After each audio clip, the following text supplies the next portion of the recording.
In this video, we'll give you 6 late-round wide receivers we can't stop drafting in 2024 fantasy leagues. I'm Jim Coventry along with Anthony Servino of RotoWire.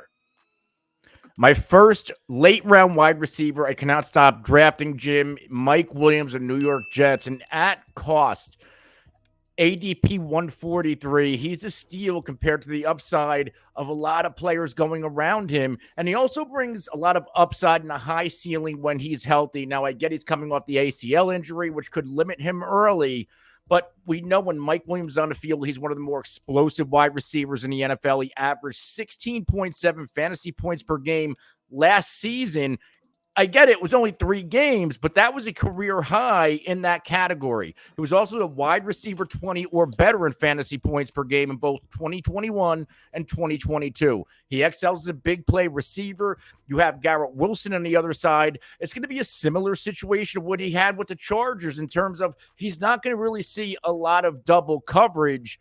And Mike Williams, let's face it, he was a former first-round draft pick. He has a lot of talent. He has a lot of speed. And if healthy, he has a big-time chance to smash his ADP with Aaron Rodgers and this new-look Jets offense. My first receiver that I can't stop drafting is Jerry Jeudy of the now Cleveland Browns. Now, look, it may be tough for some people out there to buy in on Jerry Jeudy. Completely get it.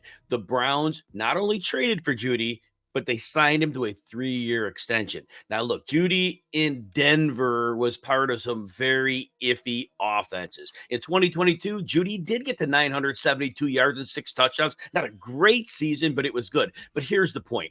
Now in Cleveland, last year, there was a designed role in this offense for Elijah Moore.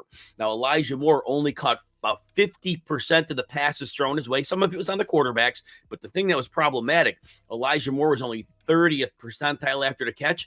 Elijah Moore's role was 104 targets. Jerry Jeudy seems fit to step directly into this role.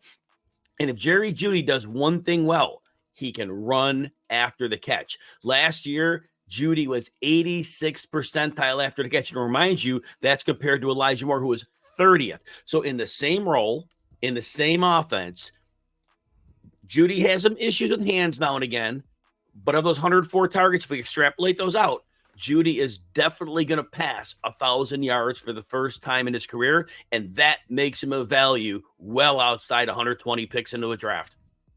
Jim, my next receiver I can't stop drafting outside the top 100, Darnell Mooney, Atlanta Falcons. You can get him right around pick 171. Now, Mooney, in his career with the Bears, normally operated as a top receiver. Not so much, obviously, last year with DJ Moore, but in the years before. And this year, he's not going to come close to that on an offense with Drake London, Kyle Pitts. You also have Bijan Robinson that the enemy defenses, they have to contend with. Now, Mooney is a big play threat, and why this change is good for him is that, well, last year, Justin Fields completed 40% of his deep balls, where Kirk Cousins completed 45%. So that right there is an upgrade. And on top of the quarterback upgrade, he also gets an offensive system upgrade with Zach Robinson. Now, if you look at the receivers going around Darnell Mooney, there's not many with the type of upside he has. You look at guys like Downs, high floor, Jahan Dotson. I don't even know what he is at this point. Xavier Leggett, who knows how good he's going to be as a rookie. And even if he is good, he has Bryce Young throwing him the football. I like Darnell Mooney over all of them. And back to Kirk Cousins. If you go back years, especially with the Minnesota Vikings, he has a history of supporting fantasy productive wide receiver twos. Again, we're getting Darnell Mooney pick 171. He's another late receiver that should smash his ADP. If you enjoy videos like this, please consider hitting the like button and subscribe to the RotoWire Fantasy Football channel on YouTube. Also, check out all of our fantasy football content and rankings by getting a free 2-day trial with no credit card needed. Just go to rotowire.com/Jim to see all of our content. My next later round receiver that I can't stop drafting, Wandale Robinson of the New York Giants. Now, you're getting Wandale Robinson outside the top 180 picks in drafts that go that deep. Now, remember, Wandale Robinson was not a productive player in 2023. We can't forget that Robinson suffered an ACL tear in 2022. And what I noticed last year, Robinson did not have more than one game with over 40 yards through his first 10 contests. And then the Giants had a week 13 bye. It seems like Robinson came out of that bye healed from the ACL injury, because in 3 of the last 4 games Wandale Robinson played, 55 or more yards. And yes, the Giants had massive quarterback issues. Even if Daniel Jones doesn't play well, it can't be as bad as it was last year. Now, Malik Neighbors is in the picture. Malik Neighbors is going to draw a lot of attention, but that's probably good for Wandale Robinson, who plays largely in the slot.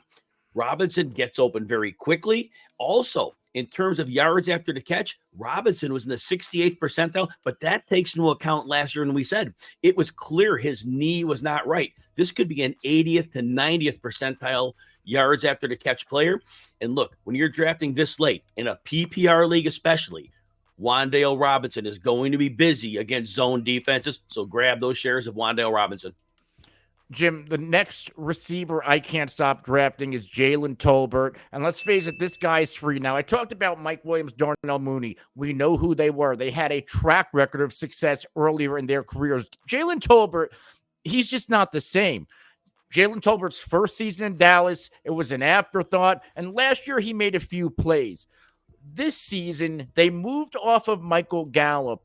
And what that could mean is that maybe the front office, maybe Dak, maybe this offense, they believe Jalen Tolbert is going to take some kind of a third-year leap. Last year was 4th amongst Cowboys wide receivers in snaps. Take Gallup out of there, he's a lock to finish as a number 3 in that category, barring any type of injury. Now, Jalen Tolbert may not command high volume. He also, because he plays in the offense with CeeDee Lamb and Brandon Cooks, but with those 2 wide receivers commanding the coverage, Jalen Tolbert could have a sneaky, efficient season, and it could correlate to some fantasy production. And he also doesn't have the same injury concerns as Michael Gallup. So we should see a lot of Jalen Tolbert. And speaking of injury, if Brandon Cooks or CeeDee Lamb should miss time, there's really no other receiver on the roster who could step up like a Jalen Tolbert can. So at his price, this is a pure dart throw. I'm drafting Jalen Tolbert. The last late round wide receiver I cannot stop drafting is Michael Wilson of the Arizona Cardinals. Wilson is typically going outside 190 picks in the drafts. Don't forget Michael Wilson's rookie season. It may not have seemed like much. However, in the first 8 games of the year, Wilson was playing with Joshua Dobbs, Clayton Tune, and yet in those 8 games, 5 times, Michael Wilson had at least 56 yards. Think about how successful that was. Now, there were injuries. Week 8, there was an injury to Wilson that cost him from playing time, only 1 appearance from weeks 9 through 14. Then the first 2 games when Wilson came back with Kyler Murray, it was clear Wilson wasn't ready, posted almost no stats. Last 2 games of the season, he was ready, and so was Kyler Murray. In those last 2 games, Michael Wilson averaged 5 catches and 65 yards. Now, Marvin Harrison comes in. That's great news for Michael Wilson. Harrison is going to see a ton of coverage and attention from defenses. Wilson will see the lighter coverage. Wilson has already had time to gain chemistry with Kyler Murray. Wilson, playing for a Cardinals team that's probably going to trail a lot and will have to pass a lot, is going to likely be a very productive late round option.